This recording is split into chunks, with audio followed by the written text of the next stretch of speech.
எரிந்தது தெரிந்தால் தானே அணைந்தது தெரியும். பெண்கள் இந்த சமூகத்தில் படிக்க அனுமதிக்கப்பட்டதே இல்லை. இந்தியாவின் மிகச்சிறந்த மூளைகளில் ஒன்று தமிழ்நாட்டின் தென்கோடியில் இருந்திருக்கிறது. எதை நினைவில் வச்சுக்கணுமோ அதை மறந்துடுறோம், எதை மறந்து தொலைக்கணுமோ அதை நினைவில் வச்சிருக்கோம். இன்றைய கல்வி வளர்ச்சி குழுவினுடைய செயலர் சோலையப்பன் அவர்களே, தலைவர் மருத்துவர் முத்தையா அவர்களே, மேடையிலே அமர்ந்திருக்கிற பெரியோர்களே, இந்த பள்ளியின் முன்னாள் மாணவராக இருந்து இன்றைக்கு ஒரு பள்ளியிலே ஆசிரியராக இருக்கிற ஸ்டீஃபன் அவர்களே, நான் படிக்கிற காலத்தில் என் வகுப்பு நண்பனாக இருந்த கம்பனூர் முத்துராமன் அவர்களே, அரங்கில் அமர்ந்திருக்கிற பெரியோர்களே, அருமை பிள்ளைகளே, உங்கள் அனைவருக்கும் என் அன்பு வணக்கம்.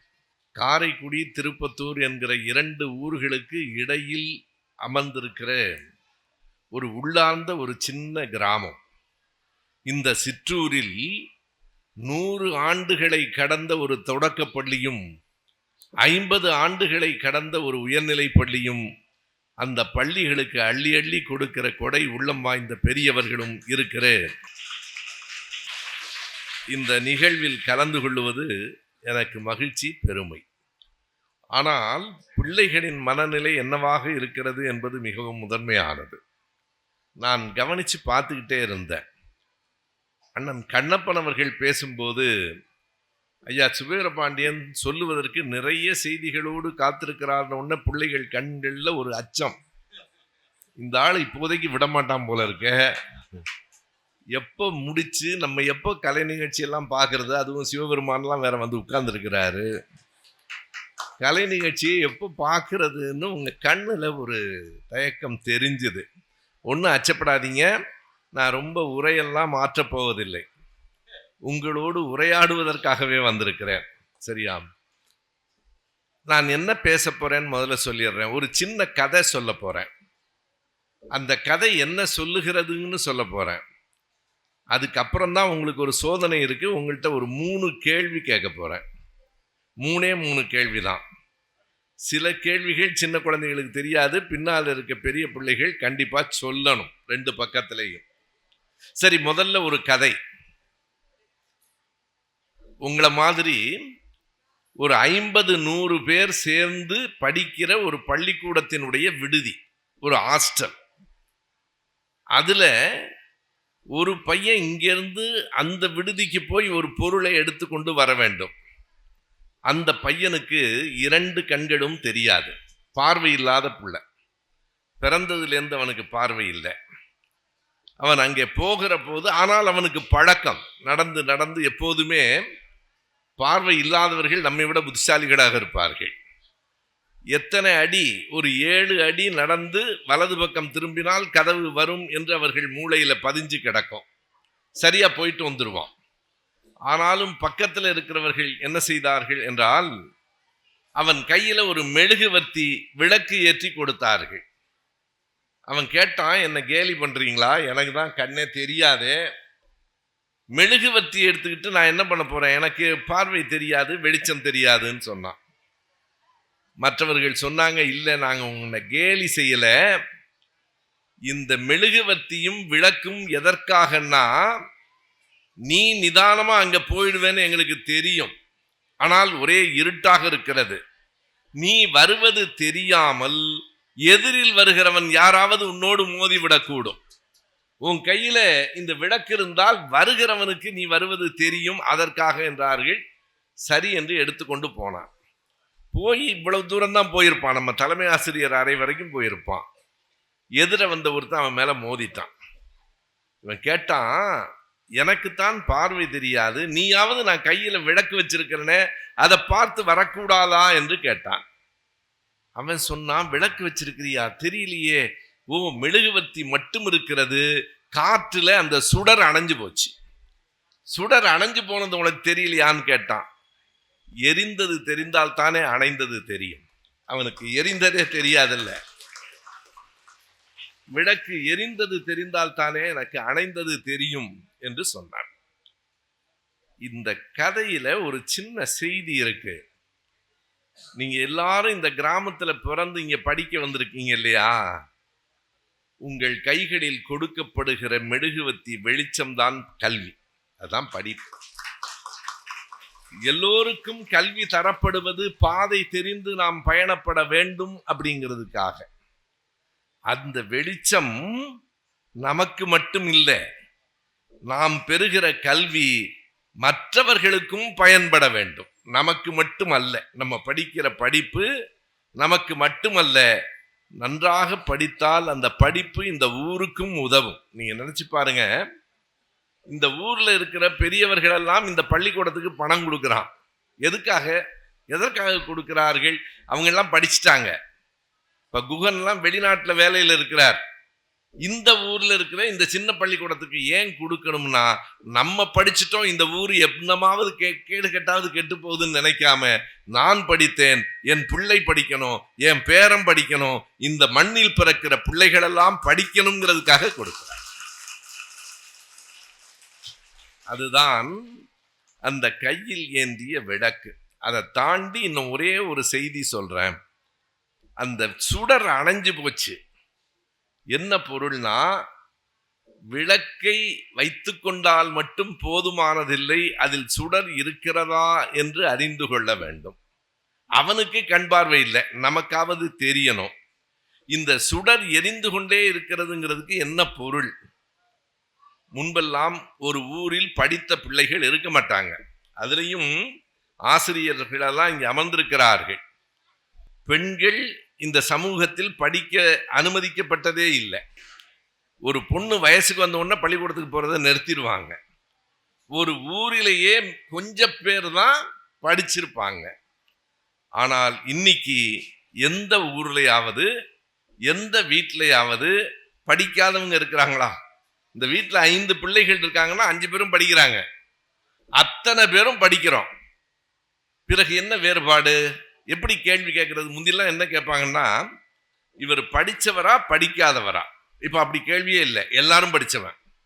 ஆனால் இப்போதும் ஒரு கேள்வி இருக்கிறது, இவர் படிச்சவரா படிச்சுக்கிட்டே இருக்கிறவரா என்பது கேள்வி. எப்போதோ படித்தது போதாது, இவர் படிச்சவரா படிச்சுக்கிட்டே இருக்கிறவரா? நான் 10 வருஷத்துக்கு முன்னாடி படிச்சதெல்லாம் இன்னைக்கு பயன்படாது. இன்னைக்கு இந்த உலகத்தில் என்ன நடக்கிறது என்பதை நான் புரிந்து கொண்டால்தான் இந்த உலகத்தில் என்னால் போட்டி போட முடியும். இதற்கு ஆங்கிலத்தில் இந்த சொல்லை நீங்க நினைவு வச்சுங்க, அப்டேட் பண்றதுன்னு பேர். அப்டேஷன் 2 தான், அப்டேஷன் அண்ட் அப்கிரடேஷன் என்று ஆங்கிலத்தில் சொல்லுவார்கள். ஒவ்வொரு நாளும் நடக்கிற செய்தியை உள்வாங்கிக் கொள்வது, உள்வாங்கிக் கொண்டு மேலே உயர்வது, இதுதான் படிப்பினுடைய அடித்தளம். இந்த பள்ளியில நீங்க ஆண்டறிக்கை நிறைய படிச்சாங்க. கொஞ்சம் அது இவ்வளவு செய்திகளை சொல்லணுங்கிறதுக்காக படிச்சாங்க. பிள்ளைகளுக்கு ஒரு சோர்வு கூட இருக்கலாம். அதில் ஒன்றை நான் கவனித்து மகிழ்ந்தேன். இந்த சின்ன ஊரில் இந்த பள்ளிக்கூடத்தில் ஒரு நூலகம் இருக்கிறது என்றும் அதில் 3000 நூல்கள் இருக்கிறது என்றும் சொன்னபோது, நீங்க எத்தனை பேர் நூலகத்துக்கு போறீங்கன்னு எனக்கு தெரியாது. வகுப்பு பிள்ளைகளை கேட்டா பாடப்புத்தகம் படிக்கவே நேரம் இல்லை. அப்படி இல்லை, உங்களுக்கு நேரம் இருக்கு. எப்போதாவது நீங்க வகுப்புக்கு வர்ற மாதிரி நூலகத்துக்கு, லைப்ரரிக்கு போய் பாருங்க. படிக்க வேண்டாம், என்னென்ன புத்தகம் இருக்குன்னாவது பாருங்க. என்ன புத்தகம் இருக்கு, யார் எழுதியிருக்கா, போய் நூலகத்துல பாருங்க. சரி, இப்ப நான் அடுத்து என்ன சொன்னேன்னா, உங்கள்கிட்ட சின்னதா ஒரு 3 கேள்வி கேட்க போறேன். அந்த 3 கேள்விகள் எதற்காகனா, நானே பேசிட்டு இருக்காம நம்ம பேசணும். கேள்வி தெரியலன்னா பரவாயில்ல, கண்டிப்பாக நீங்கள் தெரிந்து கொண்டிருக்க வேண்டிய கேள்வின்னு தான் கேட்கிறேன். பெரிய பிள்ளைகள் விடை சொல்லலாம், பெரியவர்கள் விடை சொல்லக்கூடாது, ஆசிரியர்கள் விடை சொல்லக்கூடாது. இதுல கேள்விக்கு பதில் சொல்றதுக்கு 2 காரணம். ஒன்று, நீங்க விடை தெரிந்த பிள்ளைகளை எல்லோரும் தெரிந்து கொள்ளணுங்கிறது ஒன்று. 2வது, எழுந்து பேசுகிற தைரியம் முதல்ல வரணும். நமக்கு பெரிய செய்தியே, நமக்கு விடை கூட தெரியும், ஆனாலும் எதுக்கு கூட்டத்தில் எழுந்து சொல்லி, தப்பா இருந்ததுன்னா பக்கத்தில் இருக்கவனே வேற சிரிக்க மாட்டான். நீ தைரியமா சொல். முதல் கேள்வி என்னன்னா, ஒரு பேர் சொல்ல போறேன். 2வது 3 கேள்விதான். முதல் கேள்வி ஒரு பெயர், 2வது கேள்வி ஒரு புத்தகத்தின் பெயர், மூன்றாவது கேள்வி ஒரு தேதி. அந்த தேதியை கூட தொடக்கப்பள்ளி தலைமை ஆசிரியை படிக்கிற போது அந்த தேதியை குறிப்பிட்டாங்க. நான் அதுக்கு வந்துடுறேன். ஒரு பெயர் சொல்றேன், அந்த பெயர் யாருடையதுன்னு யாராவது சரியா சொல்லுங்க. அந்த பெயர் நேற்றைக்கு முழுவதும் தொலைக்காட்சியில் சொல்லப்பட்டது. இன்று காலை எல்லா பத்திரிகையிலும் அந்த பெயர் வந்திருக்கிறது. உண்மையை சொன்னால் நேற்றைக்கு முன்தினம் வரைக்கும் அந்த பெயரை எனக்கே தெரியாது, அவரை யாருக்கும் தெரியாது. இன்று அந்த பெயரையும் அந்த மனிதரையும் இந்தியாவே அறியும். இந்தியாவே அறிந்து வைத்திருக்கிறதுனா நம்ம தெரிஞ்சுக்கணும்ல. அந்த பெயர் சொல்றேன், நான் உங்களுக்கு அந்த க்ளூவும் கொடுத்துட்டேன். இன்னைக்கு காலை செய்தித்தாள்ல அந்த பெயர் எல்லா பத்திரிகையிலும் வந்திருக்கு. நேற்று தொலைக்காட்சியில திரும்ப திரும்ப சொல்லப்பட்டது. நான் கேட்ட உடனே அந்த பெயர் யாருக்கு தெரியுமோ கை உயர்த்துங்க. தப்பா இருந்தா பரவாயில்ல, தப்பா இருந்தா பரவாயில்ல. நீங்க எல்லாம் தெரிஞ்ச அப்துல் கலாம் அப்படி கேட்க போறதில்ல. நேற்றும் இன்றைக்கும் புகழ் பெற்ற அந்த பெயர் வி நாராயணன். வி நாராயணன் மேடையில் இருக்கவங்களுக்கு அல்ல இந்த கேள்வி. வி நாராயணன்ங்கிற பெயர் யாருக்கு தெரியும்? அங்க யாராவது கை உயர்த்துங்க தெரிஞ்சா. சொல்லுமா, மைக்ல சொல்லு. இஸ்ரோ இஸ்ரோ அசிஸ்டண்டா இருந்தாரு. இப்போ அவர் என்னவாக ஆகி இருக்காரு? தலைவரா. Very good. அடே அப்பா, உன் பேர் என்னம்மா? கலையரசி. கலையரசி, என்ன படிக்கிற? 8வது படிக்கும் போது இவ்வளவு தெளிவா இன்னைக்கு நடந்ததை தெரிஞ்சு வச்சிருக்கிறேன்னா நாச்சியார்புரத்துக்கே பெருமை. அது தொடர்பாகவே ஒண்ணு கேட்கிறேன், நீ என்ன வருத்தப்படக்கூடாது. இந்த ஆளுக்கு பதில் சொன்னது தப்பா போச்சு, மறுபடி தொடர்ந்து கேட்கிறானேன்னு கேட்க கூடாது. இஸ்ரோவுக்கு தலைவராயிட்டாருன்னு சொன்னேன். அந்த இஸ்ரோன்னா என்னன்னு எனக்கு தெரியலையம்மா. இஸ்ரோன்னா என்னன்னு உனக்கு தெரியுமா? இந்திய விண்வெளி ஆராய்ச்சி மையம். அப்பா, அப்பா, ரொம்ப மகிழ்ச்சி, ரொம்ப மகிழ்ச்சி. இஸ்ரோ என்பது ஒரு விண்வெளி ஆய்வு. நீ உட்காரு, நான் கூப்பிடுவேன் உன்னை மேடைக்கு. அந்த நாராயணன் எங்க பிறந்தார்னா இந்தியாவில் தென்கோடியில கன்னியாகுமரி மாவட்டத்துல நாகர்கோயிலுக்கு பக்கத்துல மேலக்காட்டு விளைங்கிற ஒரு சின்ன கிராமத்துல பிறந்தார். இது எதுக்கு நீங்க எல்லாம் பிள்ளைங்க உள்வாங்கணும், நம்மால் முடியுங்கிற நம்பிக்கை வரணும் உங்களுக்கு. அவங்க அப்பாவுக்கு என்ன வியாபாரம் தெரியுங்களா? அவர் பெரிய தொழில் அதிபர் இல்லை, கல்லூரி பேராசிரியர் இல்லை, ஒரு தேங்காய் வியாபாரியின் பிள்ளை. அவரு யாரு? வி நாராயணன். ஒரு தேங்காய் வியாபாரியின் பிள்ளை. படிக்க பணம் இல்லாமல் சிரமப்பட்ட குடும்பம். அவர் படிச்சார், நிறைய படிச்சார், இஸ்ரோவுக்கு போனார். இஸ்ரோ என்பது இந்த அறிவியல்னு சொல்றோம்ல, சயின்ஸ், வேற ஒண்ணும் இல்லை. சயின்ஸ் என்பது 3 பகுதி. ஒன்று இந்த பூமியை பற்றி ஆராய்வது, இன்னொன்று பூமிக்கு உள்ள என்ன இருக்குன்னு ஆராய்வது, மூன்றாவது பூமிக்கு வெளியே, பூமிக்கு மேலே அல்ல அப்படி நமக்கு தோணும், பூமிக்கு வெளியே என்ன இருக்கிறது என்று ஆராய்வது, பூமிக்கு வெளியே இருக்கிற சந்திரனை, செவ்வாய் கிரகத்தை, மற்ற எல்லா விதமான கிரகங்களையும் ஆராய்ச்சி செய்கிற மிகப்பெரிய நிறுவனத்திற்கு இந்தியன், என்ன அதற்கு பேர்? இந்தியன் ஸ்பேஸ் ரிசர்ச் ஆர்கனைசேஷன், அதான் இஸ்ரோ.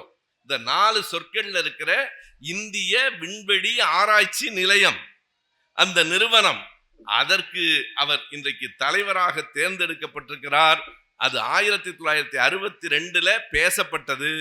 1969 பிரதமர் நேரு அவர்கள் அதை தொடக்கி வைத்தார். அதுல இருந்துதான் முதல்ல ஆரியபட்டா அப்படின்னு ஒரு சேட்டலைட் போச்சு. ஆனா அப்ப அனுப்புறதுக்கு நமக்கு இடம் இல்லை, சோவியத்ல இருந்து அனுப்பணும். இப்போ சந்திராயன் வரைக்கும் அங்கிருந்து தான் போகிறது. மகிழ்ச்சி அடையுங்கள். இந்தியாவின் மிகச்சிறந்த மூலைகளில் ஒன்று தமிழ்நாட்டின் தென்கோடியில் இருந்திருக்கிறது. ஏன் நாச்சியார்புரத்தில் இருக்கக்கூடாது? இங்க உங்க பள்ளியில உங்களோட உட்கார்ந்திருந்த தம்பி இங்க ஆசிரியராக இருக்கிறார். இங்கே உட்கார்ந்திருக்கிறவர்களில் உங்களில் ஒருவரும் இஸ்ரோவுக்கு போக வேண்டும், விண்வெளிக்கு போக வேண்டும் என்கிற ஒரு ஆசையை பதிவு செய்து கொள்ளுங்கள். ஒரு ஆசையை பதிவு செய்து கொள்ளுங்கள். படிச்சா எங்க வேணாலும் போகலாம், சிரமப்பட்டு வேலை செஞ்சு உழைத்தால் போகலாம், அந்த நம்பிக்கை. இப்போ கலையரசி கொஞ்சம் மேடைக்கு வரியாமா நீ?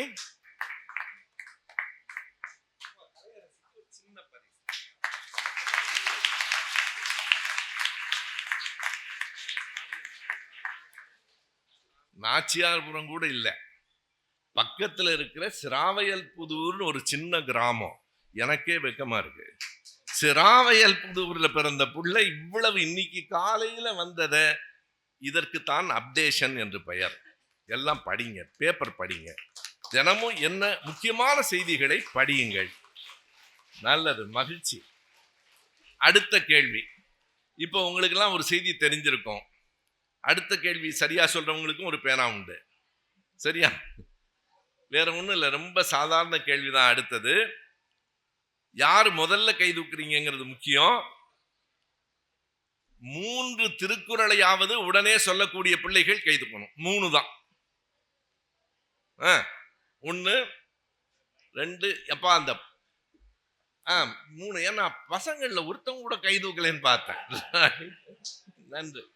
3 திருக்குறளை இந்த 3 பிள்ளைகள் நீ எந்திரிச்சு சொல்லுமா, மைக் கொடுங்க அவங்களுக்கு. அகர முதல எழுத்தெல்லாம் ஆதிபகவன் முதற்றே உலகு, கற்றதலால் ஆயர் பயணங்கொள் வாளறிவார் நற்றார் தொழார் எனில் மலர்மிசை ஏங்கினால் மானடி சேர்ந்தார் நிலமிசை நீண்டு வாழ்வார்.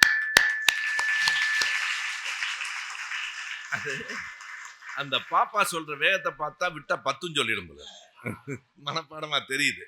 அடுத்து ஒரு கேள்வி இருக்கு, நீ பயப்படக்கூடாது. இந்த குறளுக்கெல்லாம் பொருள் தெரியுமாம்மா? குறள் தெரியும், பொருள் தெரிஞ்சுக்கோ, சரியா?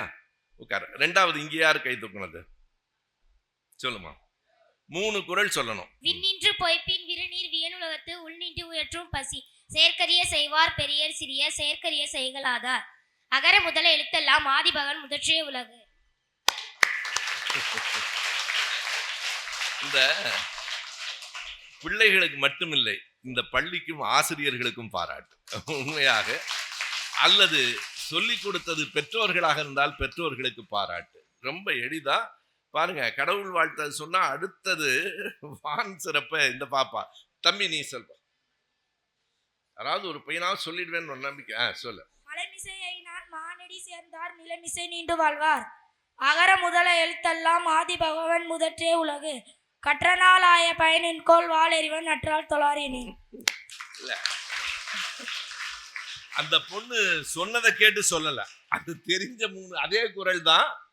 சரி, இப்போ அந்த 3 பேரும் பரிசு வாங்கலாம். அதுக்கு முன்னாடி நான் ஒரு குறள் உங்களுக்கு சொல்லி தந்துடுறேன்.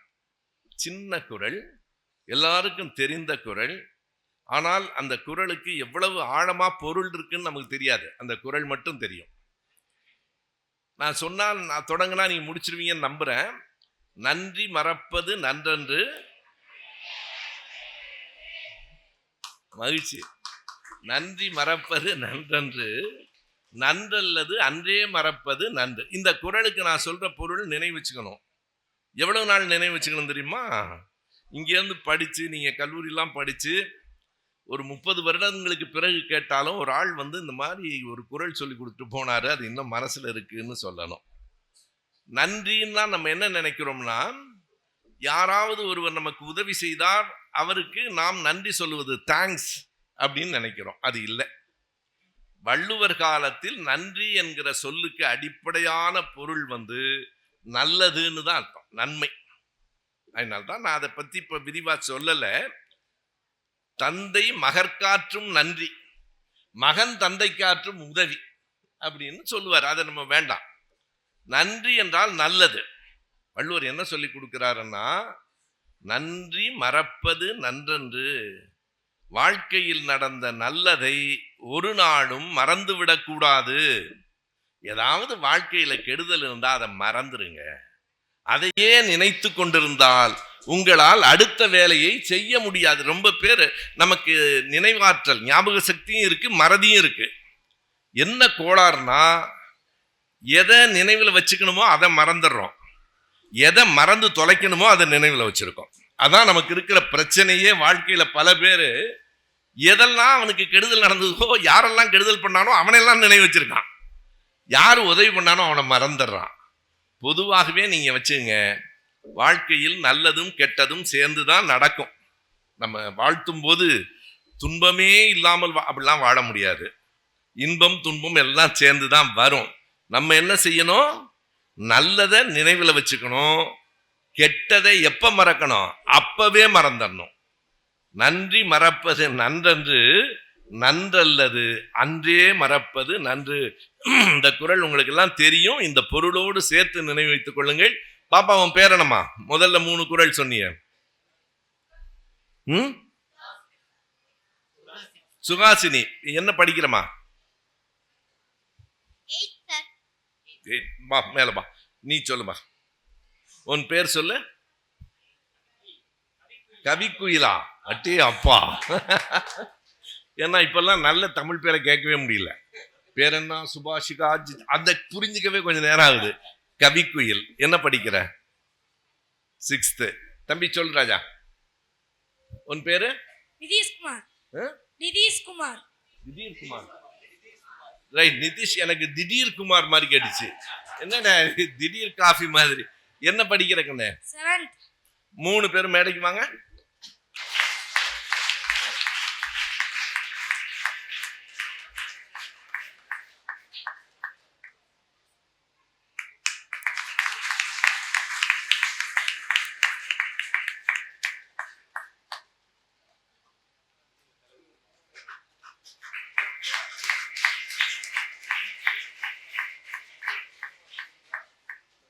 கடைசி கேள்வி, அவ்வளவுதான். ஏன்னா உங்க பொறுமை, இந்த ஆளு தொடர்ந்து கேள்வி கேட்பான் போல. 3வது கேள்வி, ஆனா கொஞ்சம் சிரமமான கேள்வி. இப்போ உங்க தொடக்கப்பள்ளி தலைமை ஆசிரியை படிக்கும்போது என்ன விழாவெல்லாம் கொண்டாடுறோம்னு சொன்னாங்க. சுதந்திர தின விழா, குடியரசு தின விழா எல்லாத்தையும் கொண்டாடுறோம்னு சொன்னாங்க இல்லையா? குடியரசு தினம்ங்கிறது இந்த வர்ற 26ஆம் தேதி வருது. 1950 ஜனவரி 26. சரி. 1947 ஆகஸ்ட் 15 என்ன நாள்? இது கேள்வி இல்லை. கேள்வி இனிமேதான் வருது. ஏன்னா இந்த கேள்வி எல்லாருக்கும் தெரியும், பதில்னு எனக்கு தெரியும். தெரிஞ்சவங்க கை தூக்கணும். சுதந்திர நாளுக்கும் குடியரசு நாளுக்கும் என்ன வித்தியாசம்? இப்ப கேள்வி கஷ்டமா இருக்கா? எந்திரிமா, சட்டுன்னு எந்திரிச்சு. இல்லைன்னா வெரி குட். ஆஹா, அதே கலையரசி தானா? சுதந்திர நாளுக்கும் குடியரசு நாளுக்கும் என்ன வித்தியாசம்? சுதந்திர நாள் வந்து ஆங்கிலேயர்கிட்ட இருந்து நமக்கு சுதந்திரம் கிடைச்சது. குடியரசு தினம் வந்து இந்திய அரசியல் அமைப்பு சட்டம் உருவாக்குனது.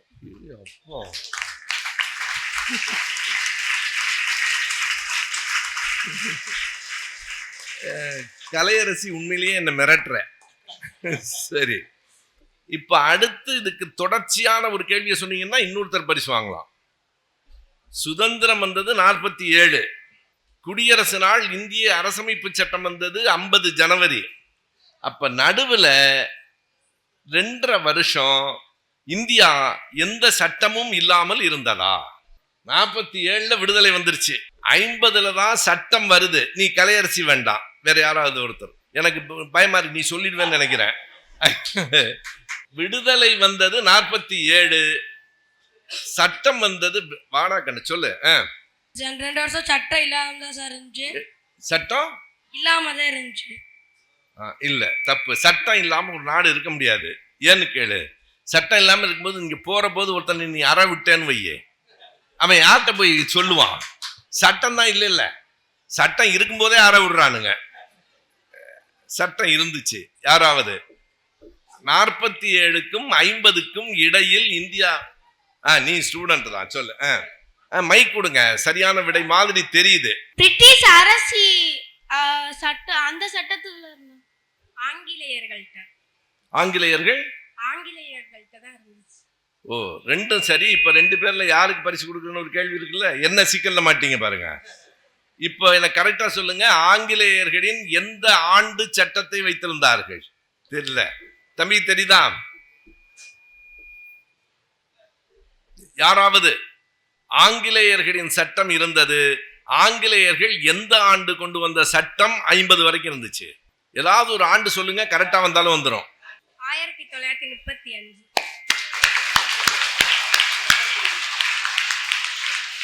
1935 1935 சார்ட்டர்ட் ஆக்ட்னு அதுக்கு பெயர். அதுதான் 50 வரைக்கும் இருந்தது. வா மேடைக்கு வாமா. நீயும் அது யாரு, கலையரசி தானே?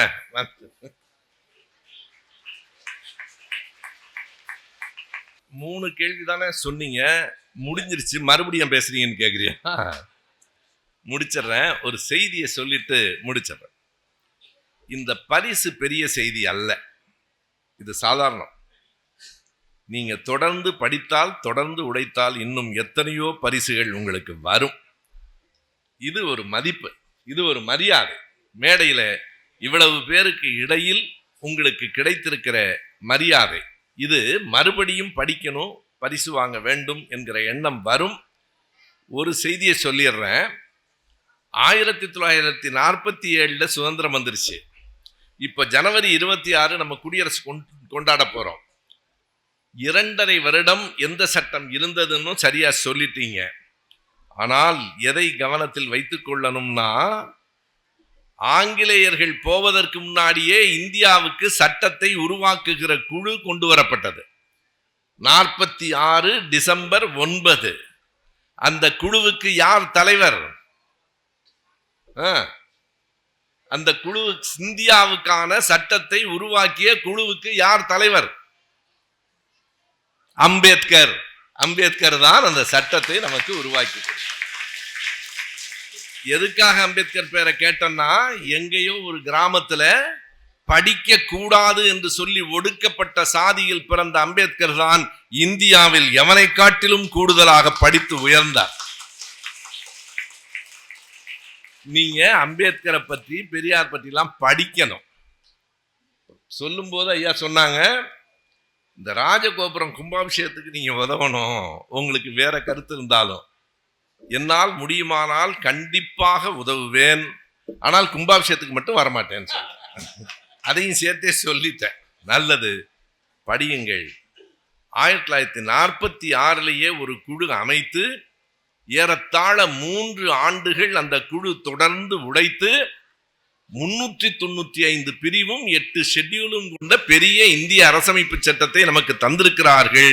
உங்களிலிருந்து சிலர் வழக்கறிஞர்களாகவும் வர வேண்டும் என்பதற்காக அதை நான் சொல்லுகிறேன். மகிழ்ச்சி. இந்த அரை மணி நேரம் உங்களோடு இருந்த இந்த நேரம் உங்களுக்கு நினைவில் இருக்கிறதோ இல்லையோ, எனக்கும் நினைவில் இருக்கும். உங்கள் அத்தனை பேருக்கும், கல்லூரி நிர்வாகத்திற்கும், மக்களுக்கும் என் அன்பு வணக்கம். நன்றி.